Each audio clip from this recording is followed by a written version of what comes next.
Hello, everyone. This is Online Spintronics Seminar number 106. And our speaker today is Professor Gyung-Min Choi from Sungkyunkwan University. He will talk about optical detection of orbital spin and spin waves. He received a bachelor's and master's degrees in material science and engineering from KAIST in Korea.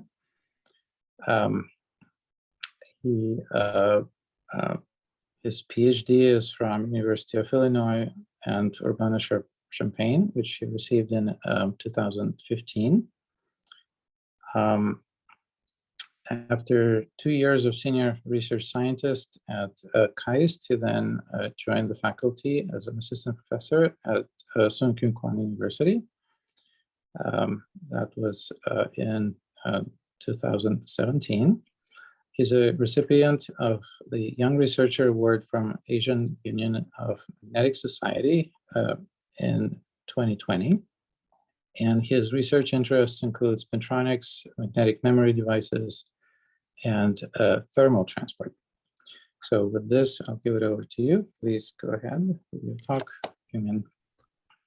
Okay. Hello, everyone. My name is Gyung-Min Choi from the Sungkyunkwan University. First of all, I'd like to thank the organizer, Professor Simfan and Kirill Palashchenko for organizing this nice seminar. Today, I'd like to talk about the optical detection of the orbital spin and spin wave. I think you all know that the optical method can detect the ferromagnetism, but today I'd like to talk about its capability beyond the ferromagnetism. For example, even in the non-magnetic material, by some physical effects such as the orbital Hall effect or spin current generation, you can accumulate orbital or spin accumulation on the top surface of the non-magnetic material, and that can be detected by the optically. Also, in case of the ferromagnetic, not only ferromagnetism itself, but also you can excite the spin wave, and spin wave can be detected. So I'm going to talk about the three different parts. First part is the orbital accumulation driven by the orbital Hall effect. And then the second one is the spin accumulation driven by the magnetic phase transition. And third one is the spin wave dynamics driven by the photon spin current. So let's talk about the first topic, orbital accumulation by the orbital Hall effect. So then what is the orbital Hall effect? I think many of you already know what is the spin Hall effect. When you apply the charge current, spin up and down can be deflected with a different direction. As a result, you have a transverse flow of the spin current. Phenomenologically, you can also thinking about not the spin splitting, but the orbital splitting, depending on the orbital up and orbital down. Then you can have a transverse flow of the orbital current. So this effect is called the orbital Hall effect. To measure this orbital Hall effect, what is the important parameter? First, you need to suppress this spin Hall effect. To do that, we're going to use material with a very small spin-orbit coupling. Also, you need to use a certain technique that is much more sensitive on the orbital rather than the spin. For that reason, I'm going to use optical detection.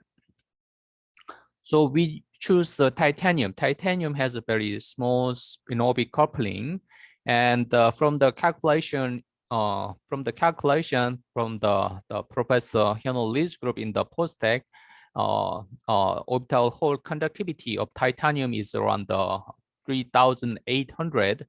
Well, it is spin Hall conductivity is much smaller, like 100 times smaller. So it is a kind of ideal material to investigate orbital Hall effect. And we also use the for detection, we use the magneto-optical Kerr effect. MOCU is much more sensitive than the orbital than the spin moment. So it is a more ideal technique. Also, it can easily distinguish Z component and then Y component magnetization because the Z component does not change the sign with a different incident angle, while the L component changes sign. So we can easily decompose this Z and the Y component.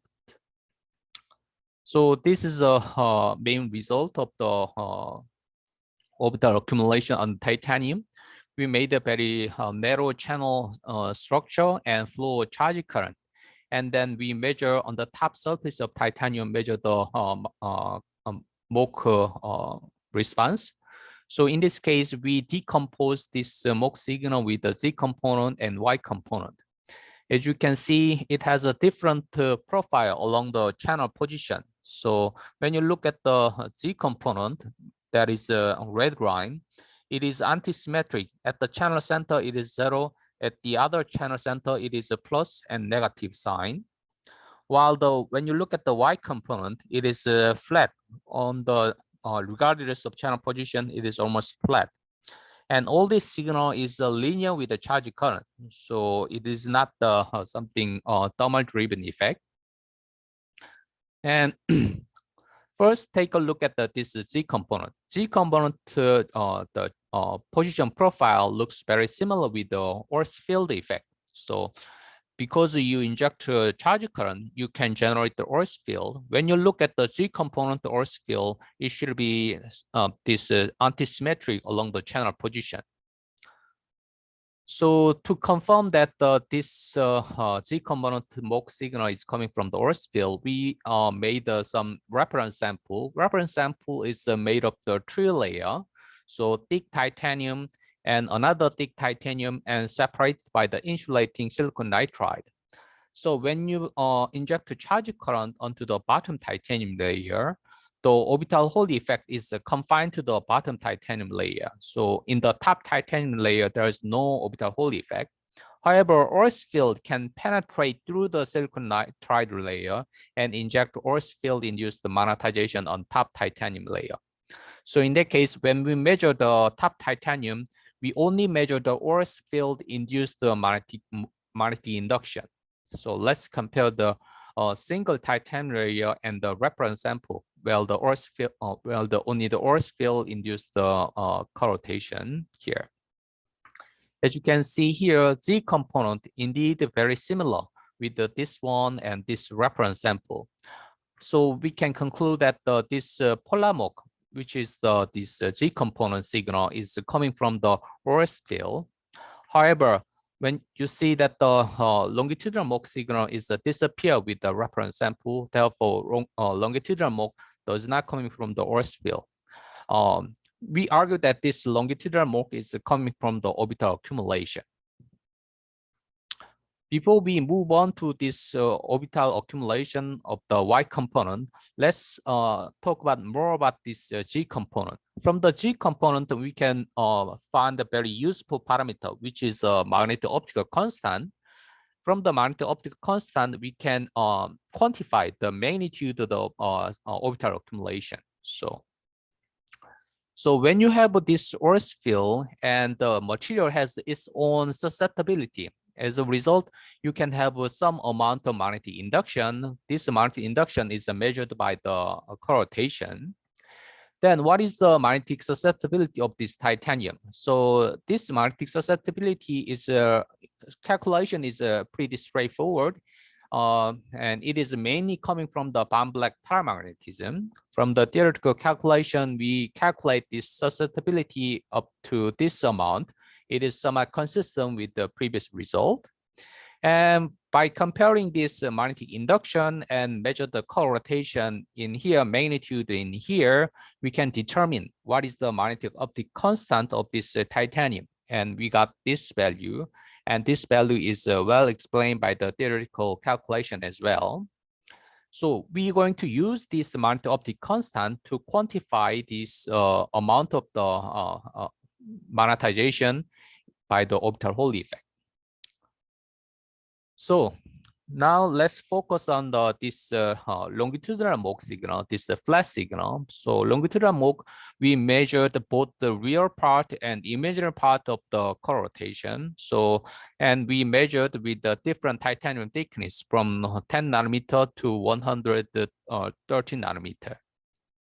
As you can see here, it has a very really complicated thickness dependence. For example, when you look at the rear part, it is initially plus sign and then changes sign around the 45 nanometer thickness and then becomes a negative. When you look at the imaginary part, it is all on the all thickness range. It is always a positive. So how can we understand this thickness dependence of the Mach signal? The thickness dependence actually coming from the orbital profile along the titanium thickness. Let's assume that you have a my component of orbital magnetization is something like this profile along the titanium thickness. And then what is the co-rotation? To calculate the co-rotation, you have to include this orbital profile and the light penetration effect, and then integrate all of the thickness range. So as an example, for example, when you have a very short the diffusion length of the orbital length, orbital profile, for example, when you have a very sharp decay, so only the orbital accumulate on the very narrow depth scale, then the measurement of this integral will be something like here. So it will saturate very quickly and then stays there. However, when you keep increasing the orbital diffusion length, you will see that the saturation is does not occur the early saturation, but it keep increasing the signal. So from this dependence, we can determine this orbital diffusion length along the thickness. So this is a fitting result. So from the fitting result, we can determine the orbital diffusion length of the titanium is around the 74 nanometer. So on this experiment, one of the critical point would be whether the measurement signal is coming from the spin or orbital. So we also performed trying to explain this phenomena using the so-called spin Hall effect. Similar trend of the thickness can be obtained by the similar spin diffusion length, something around the 80 nanometer. But importantly, the magnitude is much smaller. For example, when you're thinking about the spin Hall effect, because the titanium has a very weak spin-orbit coupling, you have a predicted magnitude of the co-rotation is pretty small, like a few nanoradian, while the measured co-rotation is around 100 nanoradian. So from this magnitude difference, we dispute that it is not coming from the spin Hall effect. And another important evidence is that this sign change trend, this trend is determined by the magnitude of the magneto-optical constant. As you can see here, the magneto-optical constant for the orbital is somewhat comparable between the real part and the imaginary part. As a result, you have some sign change in the early titanium thickness around the 40 nanometer. However, for spin magneto-optical constant, it is a real part is much larger than the imaginary part is much larger than the real part. As a result, the sign changes should be occur on the somewhat longer thickness around the 80 nanometer. So that is our main evidence that it is coming from the orbital rather than the spin. So, but we have a certain some problem with the orbital Hall effect in this case as well. Because when we initially thinking about the orbital Hall effect, we have a pretty gigantic orbital Hall conductivity, and magneto-optical constant of the orbital is a pretty large value. When you combine this together, we initially predicted pretty gigantic co-rotation, but in actually we got somewhat smaller than the theoretical prediction. The reason we think the reason is one of the possible reason is because of the crystal field effect. You know that in the equilibrium, orbital moment should be quenched by the crystal field. So we are measuring some somewhat current-driven, somewhat non-equilibrium orbital accumulation, but in still there, the crystal field effect is still exists. It acts as a somewhat suppressing the orbital accumulation. For the suppression factor by the crystal field, we we determine that is determined by the time scale of the orbital relaxation by the crystalline field. So for the time scale of the relaxation, we can thinking about the two different mechanisms. One is done by the scattering. For example, electrons scatter with the photon or impurity. You may have this scattering time. So if you simply using the experimentally determine the orbital diffusion length of the 74 nanometer and some charge the orbital diffusion constant, that is assume that it is same as a charge diffusion coefficient, then the scattering relaxation time is around 40 picosecond. But when we calculate the orbital quenching by the crystal field, the relaxation time is around 2 picosecond. As a result, we expect that the orbital accumulation is suppressed by the factor of the 0.05, something around 20 times below.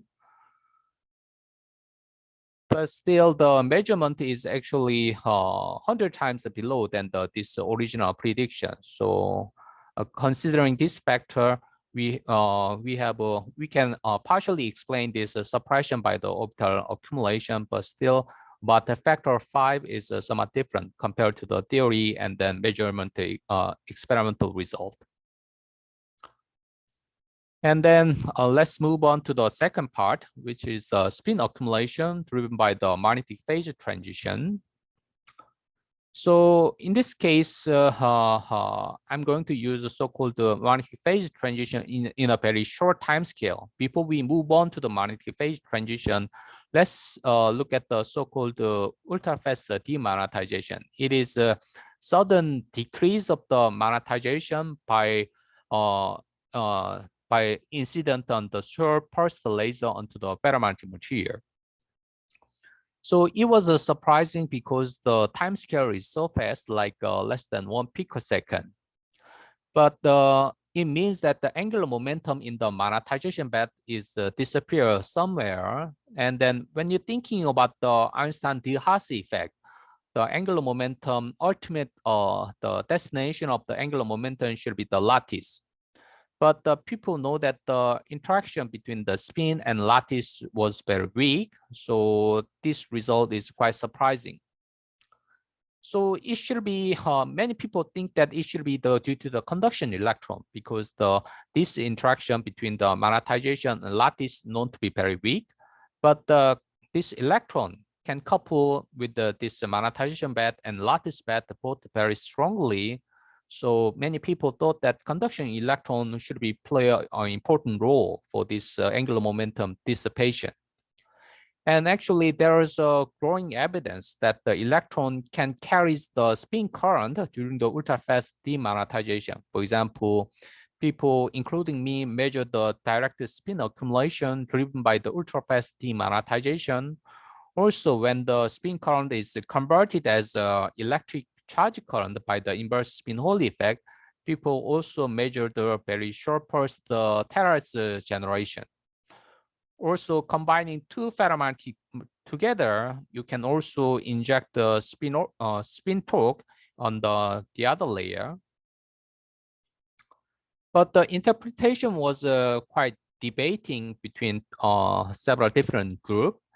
Most widely accepted theoretical interpretation is this so-called super diffusive theory. So it is when your light is injected, you create many hard electron, and this hard electron transport through this ferromagnetic layer is very different. For example, transport speed or relaxation time is different for spin up and spin down.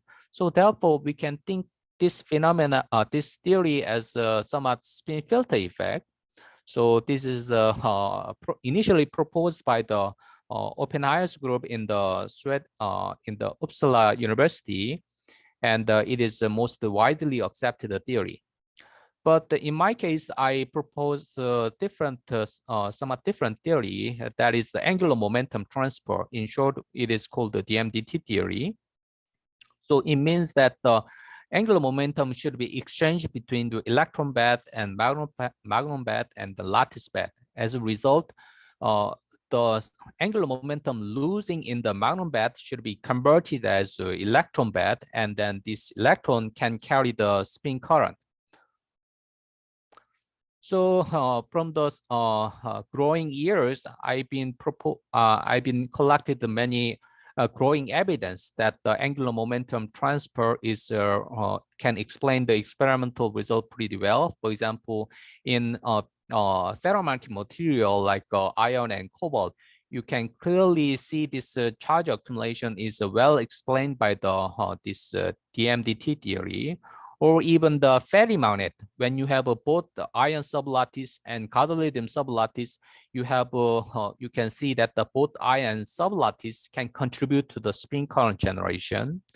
And when you look at the ferromagnetic thickness dependence, it is you see that the magnitude is well explained by the spin diffusion length scale of the ferromagnetic material, which is around the few nanometer scale.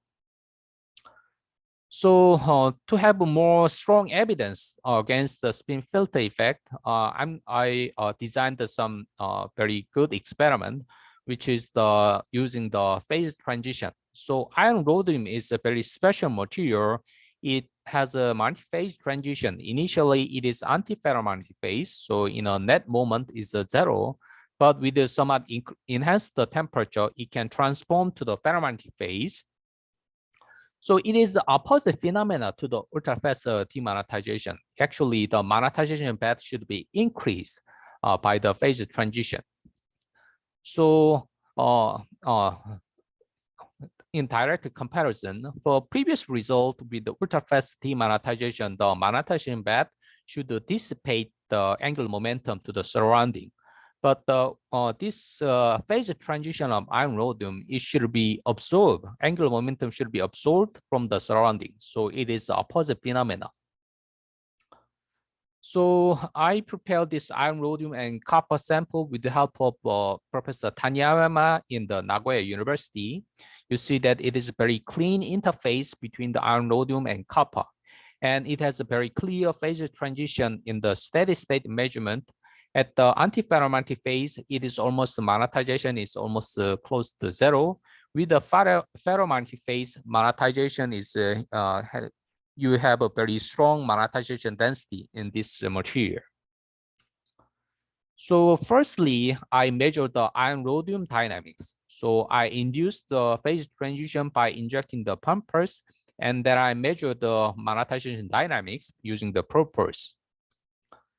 So in this case, depending on the initial temperature, I can see entirely different dynamics. For example, when the base temperature is 300 Kelvin, then pumpers trigger phase transition from the antiferromagnet to the ferromagnet. So you should increase the monetization. You see, it is increasing. However, when your initial start phase is a ferromagnetic material, by increasing the base temperature, then light pulse can inject the ultrafast demonetization. So it should be decreasing the monetization. So depending on this initial phase, you have different monetization dynamics. And one of the another important difference is this time delay.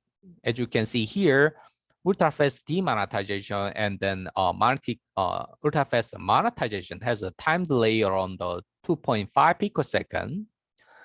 So that is actually coming from the lattice expansion, because this phase transition is accompanies the lattice expansion. So to prove that, I also measured the lattice expansion. How can you measure the lattice expansion? In this case, I use the reflectivity change.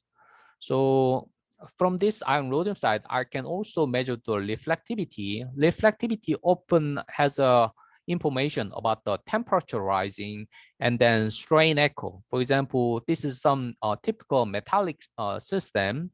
When you shine the pump pulse, you have a sharp increase. That is due to the sharp increase of the temperature.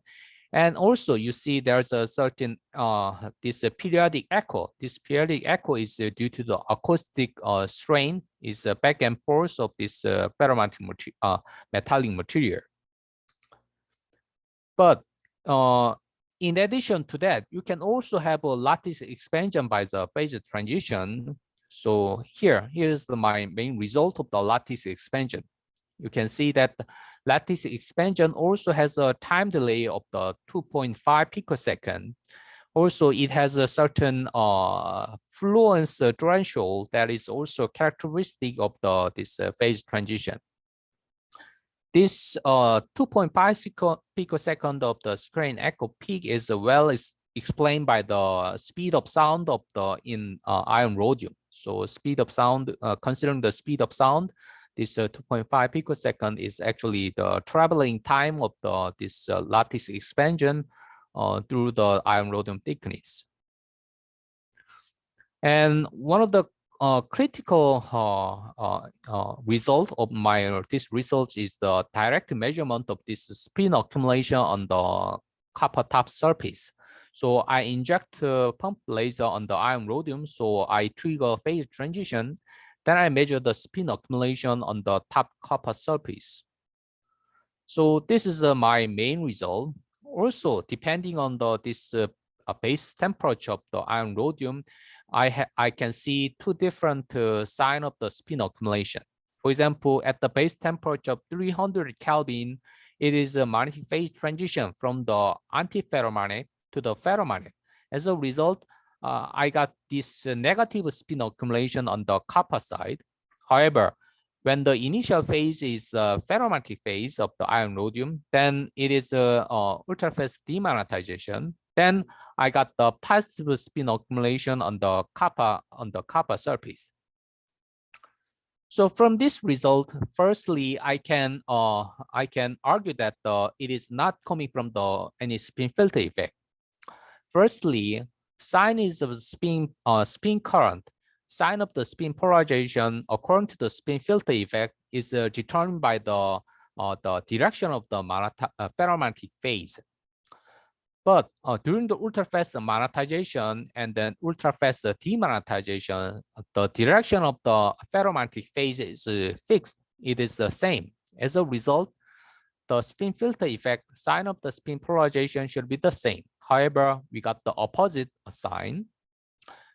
Another evidence is that the lifetime. This spin filter effect is known to be exist during the lifetime of the hard electron. But in typical this metallic material, lifetime of the hard electron is normally less than 1 picosecond. But as you can see here, this spin accumulation timescale is 4 picoseconds. So it cannot be explained by the lifetime of the hard electron. Then what about the angular momentum theory? Angular momentum theory is often so-called the DMDT theory. So let's compare the spin accumulation on the copper side and then magnetization dynamics of the iron rhodium. Magnetization dynamics of iron rhodium is coming from the magnon bed. And I make a time derivative, this original data, I made a time derivative. So when I measure the time derivative, I got something like this data. So ultrafast demagnetization and then ultrafast magnetization by the phase transition.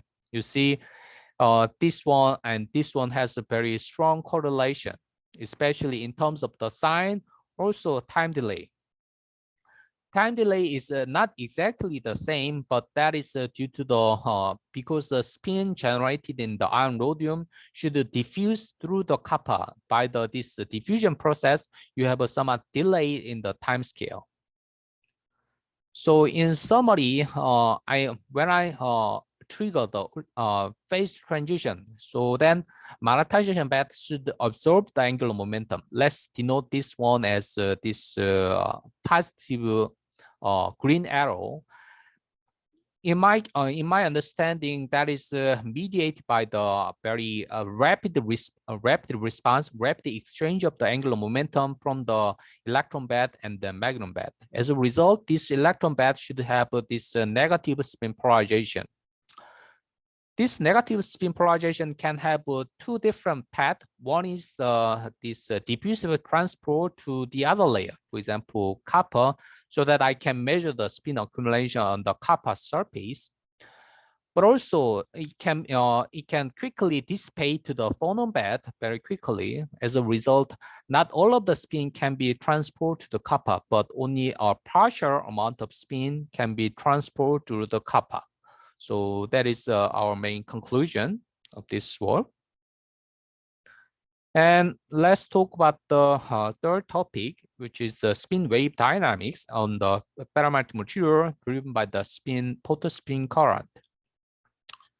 And to have this spin wave dynamics in the ferromagnetic material, I need to have a very short pulse of spin current. So the more straightforward way is using the light pulse. So previously, it is well known that the semiconductor like gallium arsenide, by absorbing the circular pulse, the photon, the excited electron can have a spin polarized.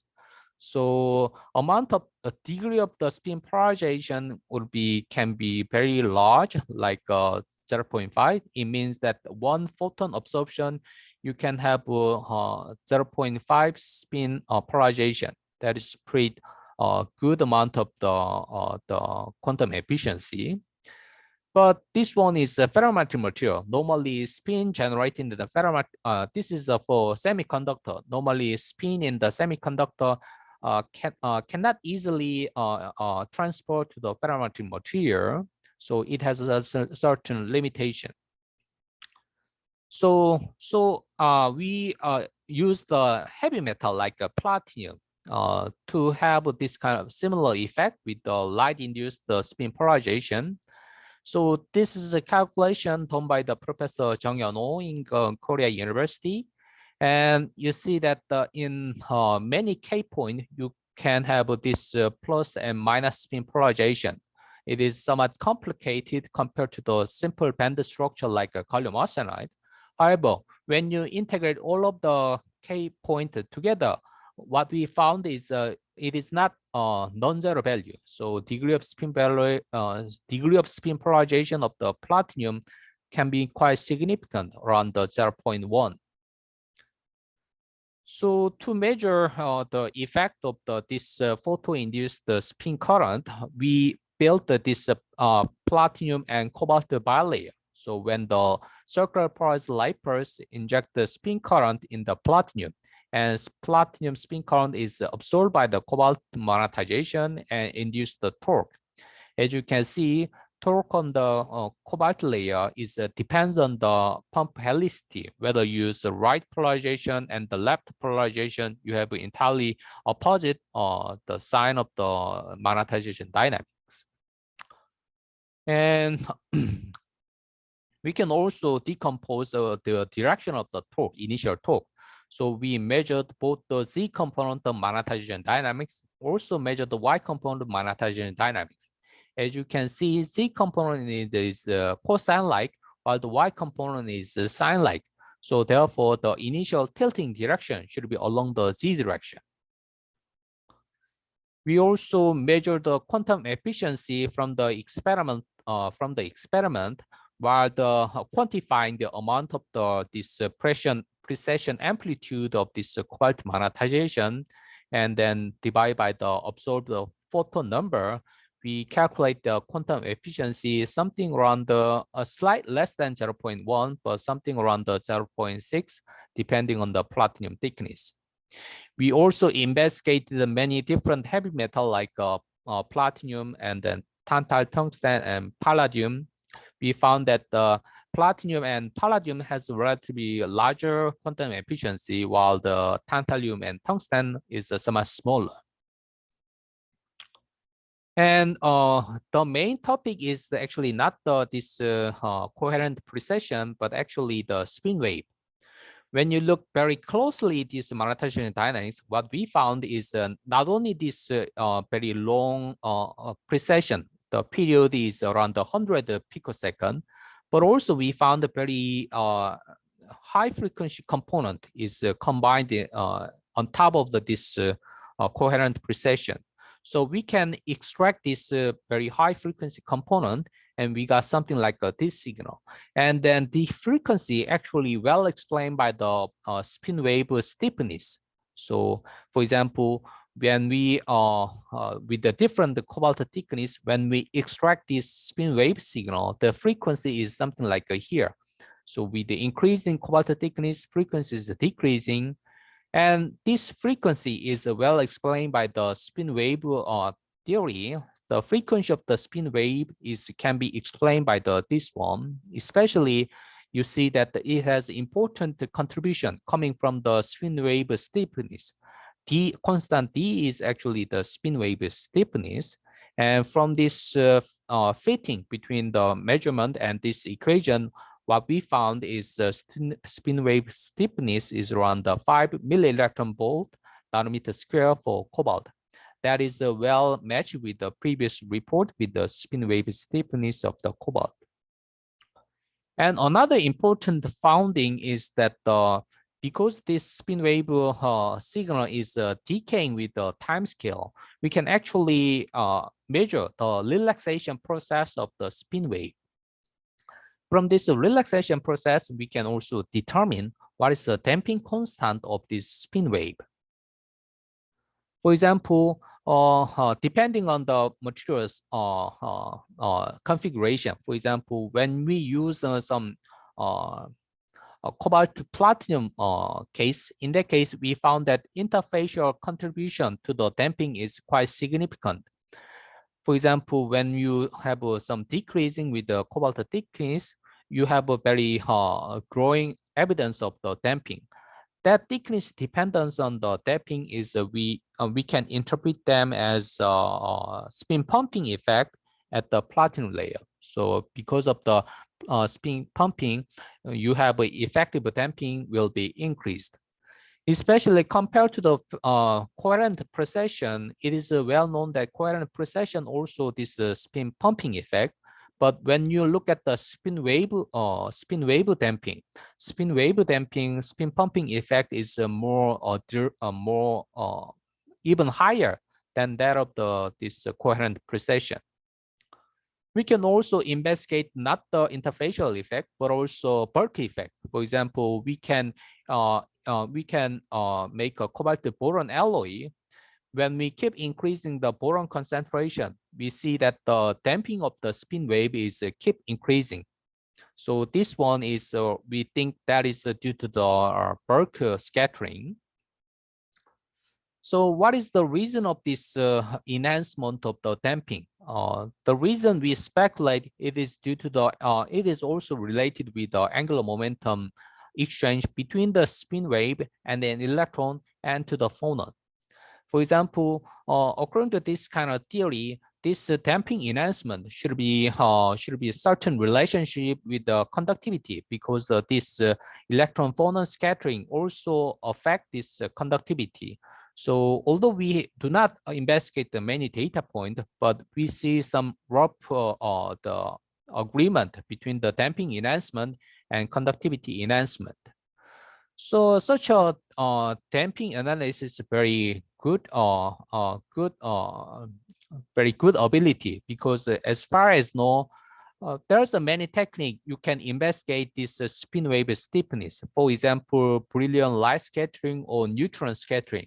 But as far as know, there's no technique that you can measure this relaxation of the spin wave. So by using this technique, we can investigate this relaxation of the spin wave. That is a very good advantage of using this technique. So in summary, by injecting very short pulse the photospin current from the heavy metal, I can excite two different dynamics. One is the uniform precession of the ferromagnetic magnetization.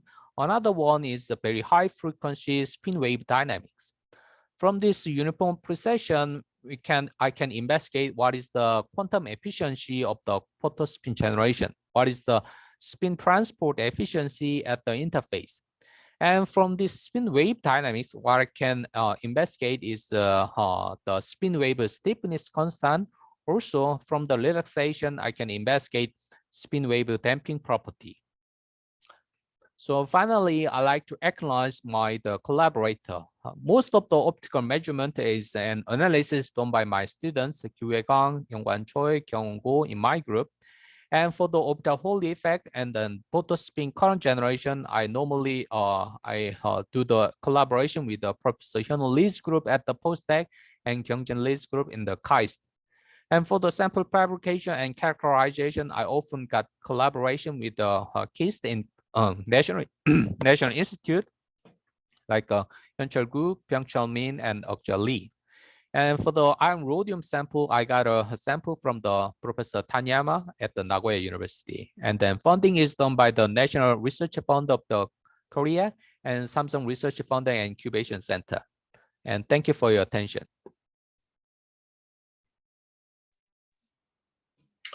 Thank you very much, Gyung-Min, for this interesting talk. Please use the reactions panel to thank him. The talk is open for discussion and questions. If you have a question, please raise your hand in Zoom. Or if you're watching in Twitch, you can type your question in the chat box. Shen, please go ahead. Thank you very much for the interesting talk. I wrote down some questions, so give me 1 second. Let me try to open that. So for the first part of using MOC to detect opto accumulations, regarding the simulation result, it looks like I think it's slide 14. Yeah. I'm surprised that even for the last graph, the MOC response still doesn't saturate up to 150 nanometers. So why is that? Because I thought that the light penetration in like typical metal is only about 10 nanometers.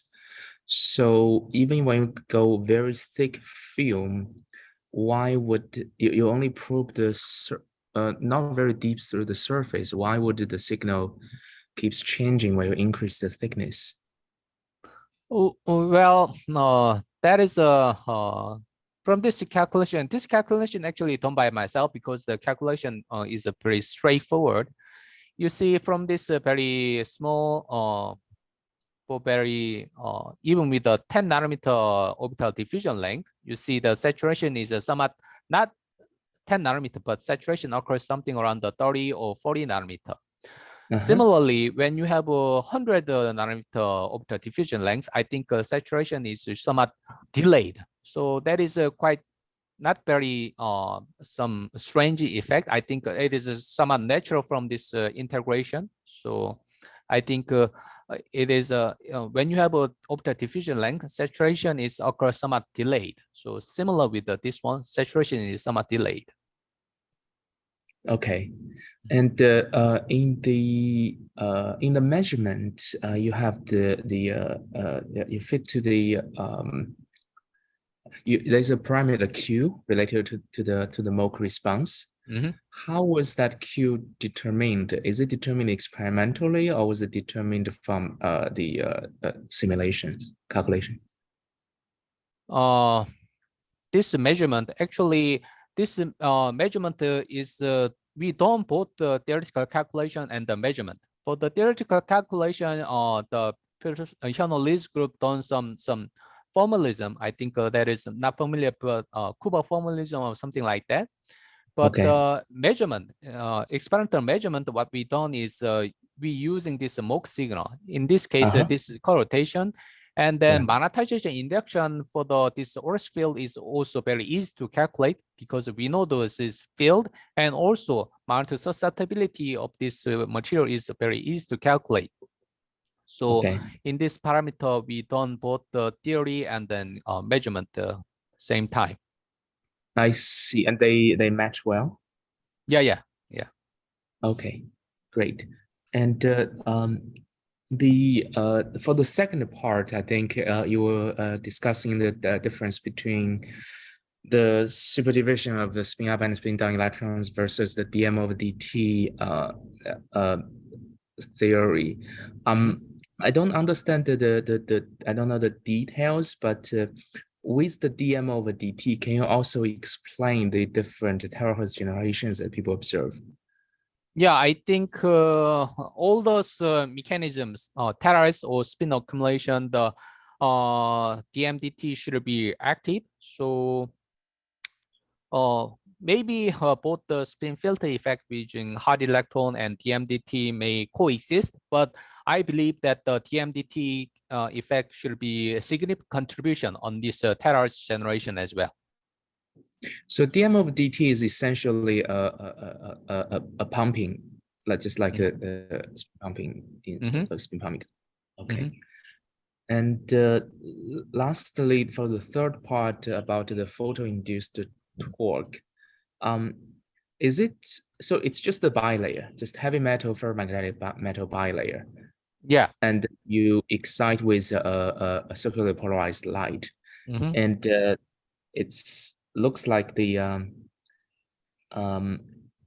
so the quantum efficiency for all the heavy metals all have the same sign. Is it correct? Yeah, sign checking is very straightforward. I just look at the magnetization tilting direction, right. But I found that the sign is all the same. So it is somewhat different with the conventional electrical spin Hall effect because the sign is different. But the magnitude is somewhat smaller for titanium and tungsten. I don't know exactly why. Maybe some spin transmission at the near the interface somewhat is different. I also not exactly know why the sign is same. For the theoretical calculation, we only perform with the platinum only. We do not do any theoretical calculation for other material. That is only done by the experiment. I see. I mean, it's not too surprising. I think because the orbital angular momentum directly comes from the light. So regardless the material you use, it's the same circular polarization that comes in. So I would be surprised if the different material can even change that sign. What I want to ask is heavy metal really necessary? If you do that on a single layer cobalt, would it see similar things? Yeah, actually, I also do that kind of measurement with the single ferromagnetic layer. In that case, I also see very small torque component, but I found that small torque is actually not the damping-like torque. It is actually field-like torque.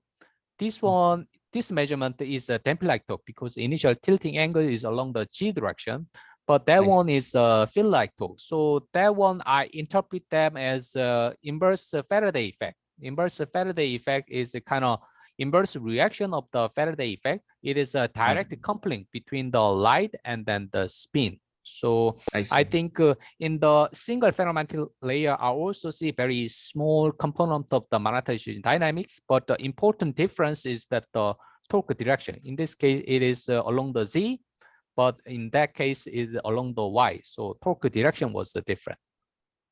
I see. And when you did you try to put the heavy metal on either side of the ferromagnet? Do you see this change of the torque sign? Yeah, I already also did the torque kind of measurement. For example, this one is the platinum in the bottom. So when light is injected through this sapphire, platinum is meeting first, and this one is the platinum is on the top. You see. But in that case, both the precession, uniform precession is the same. You see, precession is the same. But when you look at the spin wave signal is opposite. The reason is because we are measuring on this top surface of the spin wave. So in that case, excitation is starting here and spin wave is propagating to the bottom. In this case, spin wave is started here. So therefore, spin wave sign is opposite, but the uniform precession is done by the average of this cobalt magnetization. So it is the sign. I see. Yeah. Okay. Thank you very much. Okay. Thank you. Okay. There is a question in chat from Gyung-Min Huang. He's asking, how to understand that the MOC is more sensitive to orbital magnetic moment compared to the spin magnetic moment. Is there an intuitive explanation for that?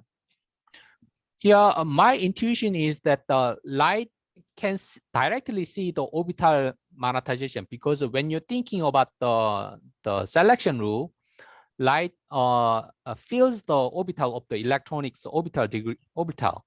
For example, when you're thinking about the selection rule, you have the m of orbital quantum number should be changed plus minus 1. So light can directly see the orbital moment, but the light to see the spin moment, you need a spin orbit coupling. So when you have a very strong spin orbit coupling, optical sensitivity to the spin moment is large.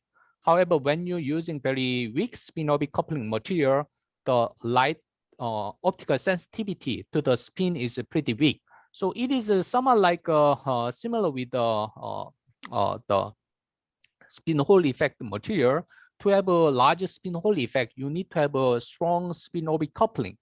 Similarly, to optically detect the spin moment, you need to have a very strong spin orbit coupling. When you have a spin orbit coupling is small, the spin sensitivity is pretty weak. So that is my basic understanding. Yeah, thank you. Are there any other questions? Hey, Gyung-Min. This is Xiaojia from your Xiaojia. Korea. Nice, Actually, nice to meet David you. was here a few minutes ago. I think he left early. I see. Yeah, so I have one question about your second part. Mm-hmm. I was wondering, like, you know, for your measurement, right, you need a pretty sufficient resolution, right, for the time space, like, yeah, the measurement here. Mm-hmm. So what was the pulse duration in your measurement? Because your interval, right, is on the order of maybe 0.1, 0.2 picoseconds, right? So yeah, light pulse duration is around 1 picosecond. So it is somewhat delayed by during the electro-optic modulator. right. So yeah, and that is basically the resolution. So, and in this case, the signal between the main one of the main difference between the ultrafast magnetization and demagnetization was coming from this somewhat delay. So this delay is was somewhat sufficient for me, even with using somewhat broader PIM like 1 picosecond. But when I discuss with other people, they also question me whether, in this case, I saw that this delay is coming from the lattice expansion. But Right. when you have a much finer resolution, like a few tens of femtoseconds, can you actually distinguish whether the light expansion or magnetization dynamics is slightly, which one is coming a little bit faster or not? To do those kind of experiment, much shorter pulse width may be necessary, I think. Yeah, I think it's a complicated, right? Your picture over here, because it's a convolution, the signal you that I think whatever you got here probably will include, right, the pulse duration, that heating and also cooling parts. Yeah. Okay, I see. So, but I figure out some way, kind of just looking at the slope over. Okay. Yeah. I see. Thank you. It's great talk. Yeah. Thank you very much. Okay, thank you for that discussion. Any further questions? Let me ask a question. So about the first part, about the orbital accumulation. You say a characteristic length of about 80 nanometers, which I understand is about the same as the spin diffusion length, right? So, and your claim is that you actually see the orbital accumulation from a few reasons, but is it still possible that the orbital accumulation comes from the spin accumulation through spin-orbit coupling?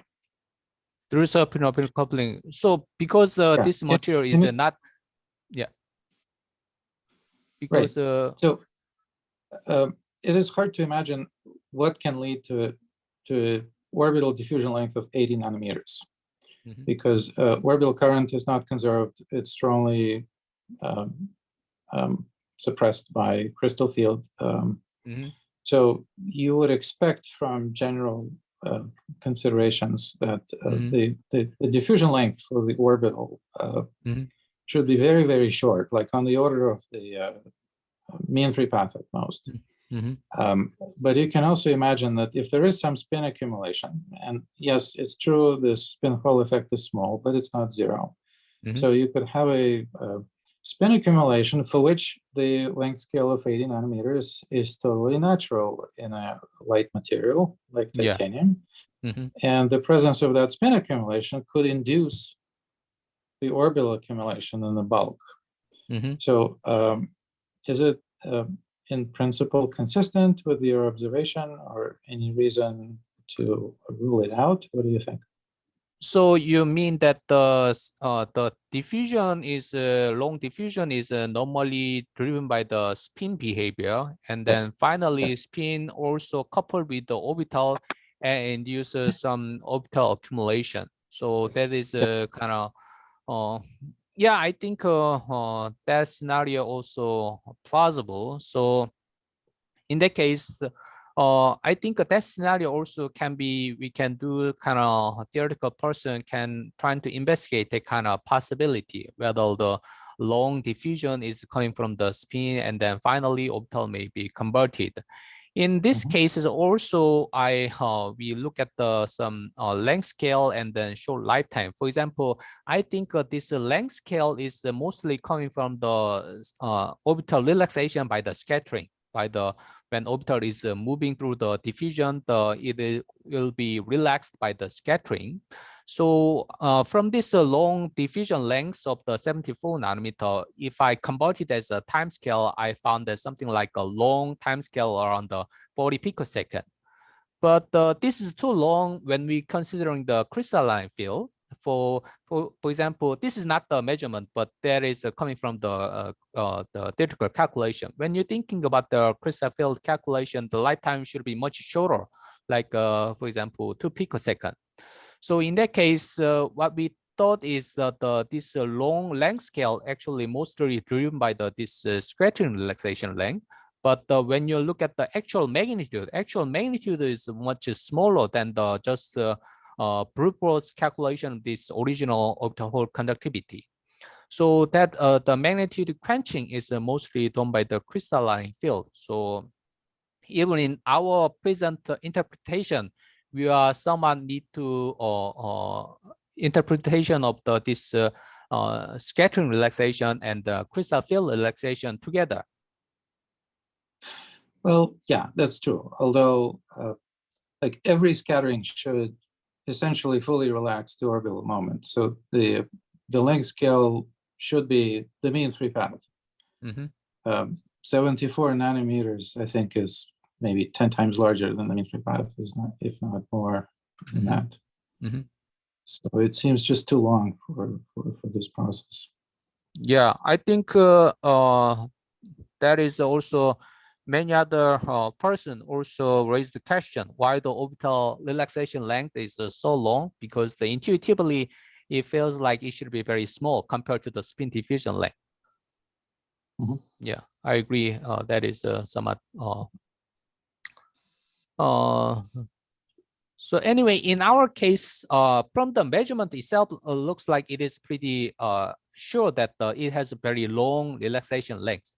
Then the question is why it is so long relaxation length. So our in this work, our interpretation is this one. So the long relaxation length is mainly done by the scattering relaxation, and then scattering relaxation is very weak in this, even in this orbital, but the magnitude is mostly suppressed by the strong crystalline field. So we trying to combine these two different measurement together. Firstly, what we found, it has very long relaxation length. In addition to that, the magnitude is somewhat smaller.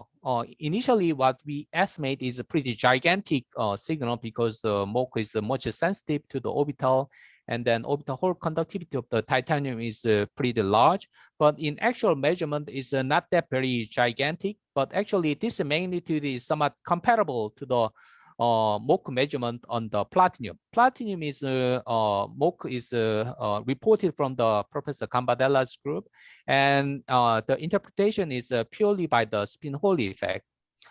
So in that case of the magnitude, titanium cannot be explained by the spin Hall effect because compared to the titanium and platinum, spin-orbit coupling is much smaller in the titanium. So similar magnitude in the MOC for the titanium and then platinum is not cannot be explained by the spin Hall effect.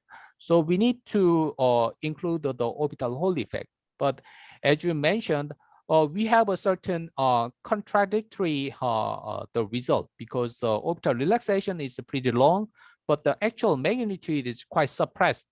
So to resolve this contradiction, what we came out is we are inducing two different relaxation time together. Like scattering relaxation is relatively long, but the crystalline field relaxation is pretty short. Yeah, I understand. It's just not very physically satisfying, I would say. Mm-hmm. And you know that the spin diffusion length is on the order of 80 nanometers. Is that correct? I don't know exactly information about the titanium, but when you're thinking about the copper, it is around the 400 nanometer. When you and then the gold is around the 60 nanometer. Yeah. So I guess titanium should be on the order of the few tens of nanometer or hundreds of nanometer. That is my expectation. So it seems like a very natural range for the spin diffusion length, right? So in principle, the mechanism that involves the coupling between the spin accumulation and orbital accumulation seems fairly natural in this case. Yeah. I think we need to look at the more theoretical possibility, whether the coupling between the spin orbital indeed responsible for such a long diffusion length scale. Yeah. Okay. Thank you. Any further questions, please? All right, doesn't look like it. So we are going to thank the speaker again. Thank you very much for this interesting talk.